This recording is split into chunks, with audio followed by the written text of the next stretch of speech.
Today's late developing story, a second suspect is now facing charges in the death of the man you just saw there. That's Metro Corrections Officer Michael Wetta. 34-year-old Anthony Tribune is charged with murder now. He's the latest arrest following the arrest of this woman, Christy Brumley, who was arraigned just this week. LMPD Chief of Police Paul Humphrey joins us now live in studio. Chief, thanks again for coming in to talk about this case. I know you've been following it closely. The arrest of 37-year-old Anthony Tribune. He is charged with murder. He is the man you all say in the citation who shot and killed, shot Michael Wetta twice. How did Michael Wetta meet Christy Brumley? She has said that she brought him to Cedar Street, and that's how the three suddenly met. Right. So I can't give out the specific information on motive and some of the specifics that we'll have to save for the court case. But what I will point out is the amazing work that the detectives of our homicide unit, our criminal interdiction division, particularly our fugitive unit who located that suspect today, and our SWAT team who took him into custody without issue.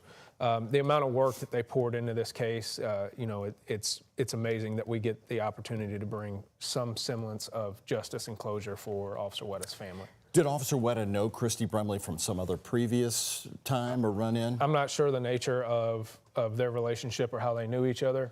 I'll let the detectives handle that type of work, and they've done a great job with it. So I'll leave it at that as far as some of the background on the case. Mm-hmm. Well, Chief, we had you in here just about a month ago, and we were asking you for any updates on that triple fatal shooting outside of the Valley Station DMV. You told us then you thought arrests could be coming soon. What progress has been made over the last month? Yeah, just like this one, I think we're in a situation where details that can be released publicly, we have to be a bit careful with. But again, I feel comfortable that we're on the right track as far as where the detectives are and identifying suspects related. And I feel comfortable that we're going to be able to make some arrests in that case or related to it.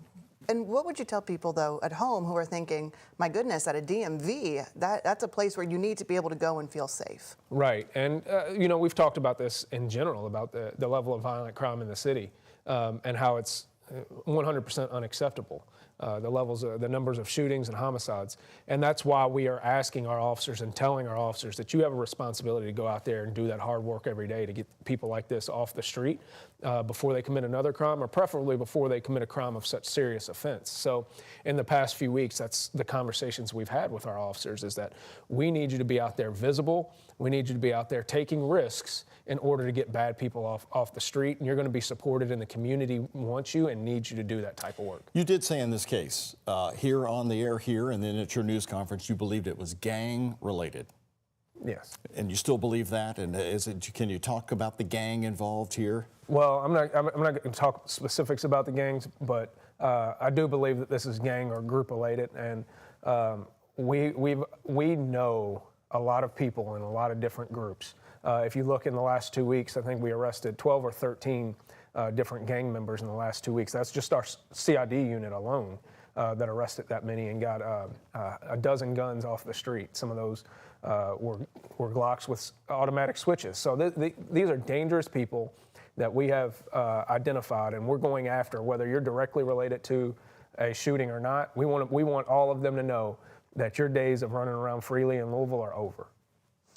We talked to you about this last month as well, but the question keeps coming up on immigration arrests. What does that look like for LMPD? Have you been contacted by anyone in federal offices to help with those? No, so we have no authority when it comes to immigration stuff. We have no desire to participate in it. That is not the type of law enforcement we signed up to do. We signed up to make sure that the community is kept safe, regardless of your status. And what we want to make sure that people understand is that we don't want to see an uptick of issues in our immigrant community. We know that some of this type of work that the federal government is doing can have a dampering effect on people's desire or willingness to call the police when a crime is committed. But we don't work in that realm. We don't have that authority, and that's not what we're doing. They haven't called us for help in that sense, and they've told us that that's their job, and we stick to ours, and things will work out well. A favorite question of our viewers, the car crushing. You say you've told us before you have a car ready to go once you launch this program. to crush confiscated from the street racers? Where does that stand? I don't have any more update on that. The legislative session has now passed. I don't think there was anything specifically related to it.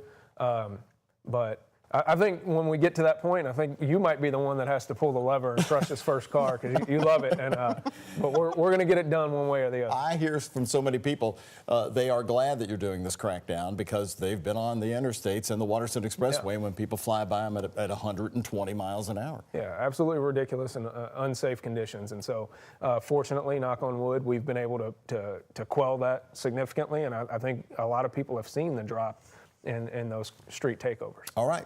We'll be there for the first car crushing. Thank you much. Thank you You very got it, much, Doug. Chief.